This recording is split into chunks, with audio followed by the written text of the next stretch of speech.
Doctor Shafiqur রহমানকে যদি এক পাশে রাখো আর ওই এডলফ খানকে যদি একসাথে রাখো, আমার মনে হয় 100-র মধ্যে 99% ওই ডক্টর শফিকুর রহমানকে মানুষ পছন্দ করবে, ওই এডলফ খান হিজরাকে কেউ পছন্দ করবে না। যেই আল্লামা মিজানুর রহমান আজহারি বাংলাদেশে একটা মাহফিলে আসলো, ওই মাহফিলে আসার কারণে 25 লক্ষ মানুষ, 30 লক্ষ মানুষ হয়েছে, হাজার হাজার মানুষ হয়ে গেছে। বলে কি জন্য হয়েছে? কোরআনের জন্য। এবং ওই ব্যক্তিকে এমনও মানুষ ভালোবাসে যে হিন্দুরা পর্যন্ত মিজানুর রহমান আজহারিকে ভালোবাসে।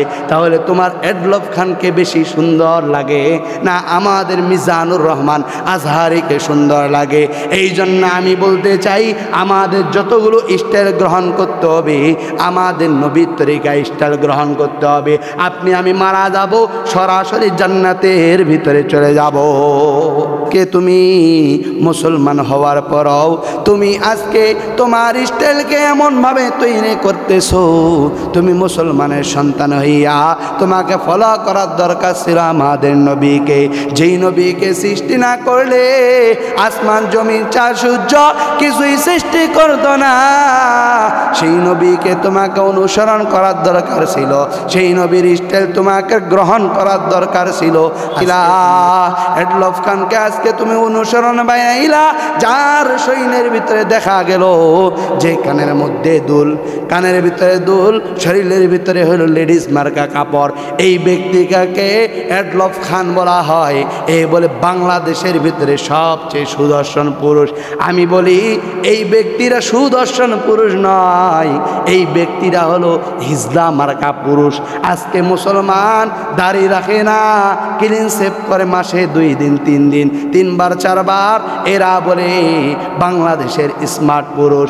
আরে নবীর উম্মতের দল, যদি তোমরা স্মার্ট পুরুষ দেখতে চাও আর স্মার্ট পুরুষের অবয়ব শুনতে চাও, তাহলে পৃথিবীর ভিতরে সবচেয়ে শ্রেষ্ঠ স্মার্ট পুরুষ হলো আমাদের নবী, সবচেয়ে শ্রেষ্ঠ যুবক হলো আমাদের নবী।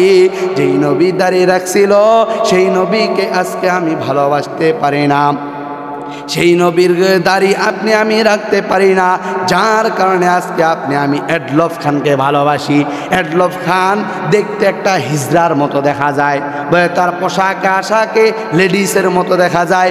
ওই লেডিস মার্কা পুরুষকে বলা হয় সুদর্শন পুরুষ। এই জন্য আমি বলতে চাই, যারা তাকে এরকম মেডেল দিয়েছেন, সুদর্শন পুরুষ বানিয়েছেন, আমি তাদেরকে বলতে চাই, তোমাদের রুচির দুর্ভিক্ষ কত দূর চলে গেছে, যার কারণে তোমরা একজন হিজলাকে আজকে তুমি কি বানাইছো? এডলফ খান বানাইছো এবং সুদর্শন পুরুষ বানাইছো। বাংলাদেশের মধ্যে দেখো না, আল্লামা মামুনুল হক সাহেব, আল্লামা মামুনুল হকের সাহেবের দিকে একটু তাকাও। আল্লামা মামুনুল হকের সাহেব, আল্লামা মামুনুল হক সাহেবের দিকে যদি একটু তাকাও, আল্লামা মামুনুল হক সাহেবকে হাজার হাজার কোটি কোটি মানুষ ভালোবাসে। বলে কি জন্য ভালোবাসে? ইলমে দ্বীনের জন্য, অন্য কোনোর জন্য নয়। বলে ওই এডলফ খান আর মামুনুল হককে যদি এক কাতারে দেওয়া হয়, মামুনুল হক সাহেব হইল আসমানের চাঁদ, আর ওই এডলফ খান হলো জমিনের ভিতরে মাটির মতো। বলে ডক্টর শফিকুর রহমানকে যদি এক পাশে রাখো আর ওই এডলফ খানকে যদি একসাথে রাখো, আমার মনে হয় 100-র মধ্যে 99% ওই ডক্টর শফিকুর রহমানকে মানুষ পছন্দ করবে, ওই এডলফ খান হিজরাকে কেউ পছন্দ করবে না। যেই আল্লামা আজহারি, আল্লামা মিজানুর রহমান আজহারি বাংলাদেশে একটা মাহফিলে আসলো, ওই মাহফিলে আসার কারণে 25 লক্ষ মানুষ, 30 লক্ষ মানুষ হয়েছে, হাজার হাজার মানুষ হয়ে গেছে। বলে কি জন্য হয়েছে? কোরআনের জন্য।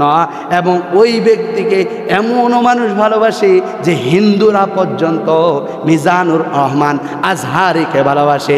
তাহলে তোমার এডলফ খানকে বেশি সুন্দর লাগে না আমাদের মিজানুর রহমান আজহারিকে সুন্দর লাগে?